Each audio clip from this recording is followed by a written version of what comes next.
성도님들, 코로나19 팬데믹이 막 그 최고조에 달했을 때 유럽에서요. 참 유럽 사람들이 낭만이 있습니다. 유럽 사람들이 서로를 돕고 격려하고 희망을 노래했는데요. 특히 그 의료 체계가 거의 붕괴하다시피 했던 그 이탈리아에서는 사람들이 막 그 코로나 때 발코니에 나와가지고 막 노래 부르고 악기 연주하고 하면서 특히 지나가는 의료진들을 보면 힘내라고 그런 격려하던 모습을 볼 수 있었습니다. 그러면서 막 손수건 묶어가지고 희망 잃지 말자고 막 하던 그런 모습을 볼 수 있었는데요. 참 그 우리 흔히 그 요즘 MBTI T가 많은 한국 사람들 입장에서는 그게 뭐 손수건 달면 뭐 그 발코니에서 노래하면 뭐 그 코로나 그 난다 이렇게 생각할지 모르겠지만 참 어떻게 보면 낭만적인 이탈리아 사람들 같습니다. 물론 이게 실제적인 도움이 되지 않습니다만 절망의 깊은 10년에서 또는 어둠의 10년 속에서 희망이라도 발견하고자 하던 그 노력이었던 거죠. 성도님들, 그리스도인들은 세상에서 희망을 찾을 수 없을 때, 그 어떤 곳에서도 희망의 빛을 발견할 수 없을 때 하나님을 통해서 새 힘을 얻고 희망을 찾는 존재입니다. 어둠 속 깊은 바다, 또 물고기 백 속에서 3일을 보냈던 요나 선지자가 빛 한 줄기 들어오지 않는 시면 속에서 하나님을 향해서 간절하게 기도했던 것처럼, 또 하나님의 자녀들인 우리는 이 어둠의 10년을 통과할 때 하나님께 기도하면서 그 길을 벗어나는 방법을 찾아야 하는 거죠. 그래서 오늘 본문에서 미가 선지자는 마지막에요, 희망 없는 이 세상에서 하나님을 향해 노래를 부르면서 또 하늘을 향해 고개를 들고 기도할 때 새로운 소망을 찾을 수 있다, 이렇게 말하면서 자기의 이 선지서를 끝내고 있습니다. 우선 얼마나 희망 없는 세상인지부터 한번 살펴보겠습니다. 쭉 나온대요. 1절 말씀 함께 읽겠습니다. 재앙이로다 나여 나는 여름 과일을 딴 후와 포도를 거둔 후 같아서 먹을 포도송이가 없으며 내 마음에 사모하는 처음 익은 무화과가 없도다. 자, 이거 한마디로 하면 좋은 시절 다 지나갔다, 이 말을 하고 있습니다. 여름 과일을 다 딴 후에 먹을 포도가 없고 또 처음 익은 무화과 나무 열매가 없다라고 합니다. 그러니까 좋은 시절 다 지나갔다라는 말을 하는 거죠. 잘 아시다시피 이스라엘 백성들에게 포도나무와 무화과나무는 그들 자신의 풍요의 상징이었습니다. 축복의 상징이었습니다. 그런데 포도나무와 무화과나무가 풍성했던 시절은 이제 다 지나간 과거의 영광일 뿐이다라는 거죠. 과거 다윗과 솔로몬 시절 이 찬란했던 이스라엘의 영광 다 사라져 버렸다는 말입니다. 북이스라엘과 남유다가 갈라지고, 그리고 현재 북이스라엘은 안수르에 의해서 이미 멸망당하고 없습니다. 남유다도 하나님을 떠나서 우상 숭배하던 이 암담한 시절, 선지자가 보기엔 포도나무와 무화과나무의 아름다운 열매는 더 이상 찾아볼 수 없는, 즉 더 이상 이스라엘 백성들의 이 유다의 풍성과 이 풍요와 축복이라는 것들은 없는, 희망 없는 시대가 되어버렸다는 겁니다. 자, 그랬더니 무슨 일이 벌어지냐? 2절 말씀 함께 읽겠습니다. 경건한 자가 세상에서 끊어졌고 정직한 자가 사람들 가운데 없도다. 무리가 다 피를 흘리려고 매복하며 각기 그물로 형제를 잡으려 하고. 자, 사람들이 피를 흘리려고 매복해 있습니다. 그물을 치고 형제를 잡으려 합니다. 왜요? 이 세상이 어떤 세상으로 변했다. 내가 먼저 치지 않으면 내가 당할 수밖에 없는 세상. 또 내가 짓밟고 일어서지 않으면 언제든 내가 짓밟히는 세상으로 변해버렸기 때문이다라는 겁니다. 전형적인 약육강식의 시대죠. 자, 이번에 3절 말씀 함께 읽겠습니다. 두 손으로 악을 부지런히 행하는도다. 그 지도자와 재판관은 뇌물을 구하며 권세자는 자기 마음의 욕심을 말하며 그들이 서로 결합하니. 자, 지도자와 권세자가 결탁했다라고 합니다. 즉 뇌물을 구하는 자하고 욕심 많은 자하고 참 안 어울리는데 한 마음이 되었다라는 겁니다. 도저히 하나가 될 수 없어 보이는 사람들이 이제 악을 행하는 일에 합종 연행하기 시작했다라는 겁니다. 마치 예수님 시절에 원수 같았던 세 부류가 있었죠. 바리새인, 사두개인, 그리고 헤롯 당.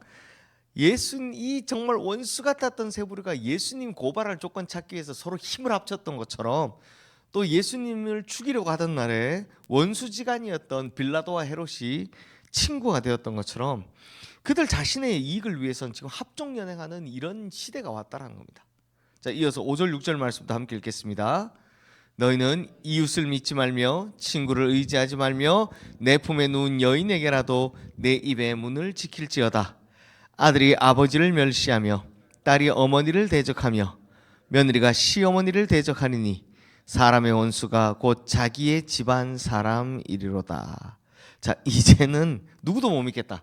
이웃도 친구도 심지어 가족까지도 믿을 수 없는 세상이 되었다라고 합니다. 자, 이러니까 미가 선지자는 이 세상에 더 이상 희망 없다라고 이야기하는 겁니다.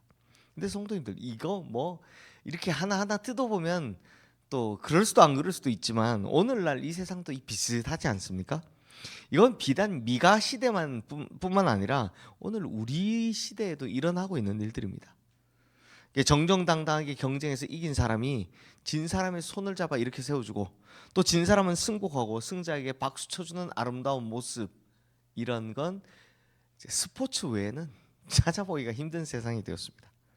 내 경쟁자를 영원히 짓밟아버리고 다시는 일어서지 못하게 하라, 이런 악한 세상을 지금 우리는 경험하고 있죠. 또 부모가 자녀를 학대하는 일, 또 자녀가 부모에게 폐륜을 저지르는 일들을 심심치 않게 우리 뉴스에서 볼 수 있지 않습니까? 그리고 남편은 아내를 학대하고 아내는 남편을 고소하는 시대를 경험하고 있습니다. 사실 미가 선지자 시대보다 어떻게 보면 우리 시대가 더 악한 것 같습니다. 그 도대체 희망이 어디 있다 말이냐, 이런 고민을 하게 되죠. 과거의 영광도 사라지고 서로가 섣부로 짓밟는 시대, 악한 자들이 서로 결합해서 약한 자를 짓밟는 시대, 심지어 가족마저도 믿을 수 없는 이 시대에 희망이 대체 어디 있단 말이냐라는 겁니다. 자, 이제 미가가 답을 줍니다. 이럴 때 미가 선지자는 하나님을 의지하고 여호와께 눈을 두라라고 말하는데요. 우리 7절 말씀 함께 읽겠습니다. 오직 나는 여호와를 우러러보며 나를 구원하시는 하나님을 바라보나니 나의 하나님이 나에게 귀를 기울이시로다. 자, 세상에서 희망을 찾을 수 없을 때 미가 선지자는 답을 어디서 찾으라고? 하나님을 희망으로 두라라고 말씀하는 겁니다. 그때 하나님께서 미가 선지자의 기도에 귀를 기울여 주신다는 겁니다. 바로 이게 믿음의 백성들이 사는 방법입니다. 세상에선 뭐 어느 시대를 불문하고 도저히 희망을 찾을 수 없습니다. 사람에게 희망을 가졌다가 실망하기 일쑤지요. 우리 성도님들 더 많이 경험해 보셨을 거라 생각합니다. 사람 믿었다가 발등 찍히는 일 얼마나 많았습니까? 또 어떤 조직에 기댔다가 배신당하는 일도 얼마나 많습니까? 물질을 의지하지만 돈이 내 인생을 지켜줍니까? 그렇지도 않습니다. 건강은, 경험은 다 내 인생의 든든한 울타리가 되어주지는 못합니다. 그때 우리가 할 수 있는 게 뭡니까? 눈을 들어 하나님을 바라보는 겁니다. 하나님으로부터만 새로운 희망을 얻을 수 있기 때문입니다. 자, 성도님들, 왜 그런지 아십니까? 오늘 참 이거 중요한데요. 왜 우리가 하나님께밖에 희망을 둘 수 없느냐? 제일 첫 번째, 세상은 망해도 이 세상을 창조하신 하나님은 영원하시기 때문입니다. 두 번째, 성전은 무너내려도 진짜 성전이 성전되게 하시는 하나님은 여전히 변함없으시기 때문입니다. 세 번째, 나는 무너져도 나를 창조하신 하나님은 여전히 전능하시기 때문입니다. 그러니 우리는 이 세상에서 희망을 찾을 수 없을 때, 나에게서 희망을 찾을 수 없을 때 당연히 하나님께 나가야 하는 겁니다. 그래야만 새로운 희망을 찾을 수 있게 된다는 거죠.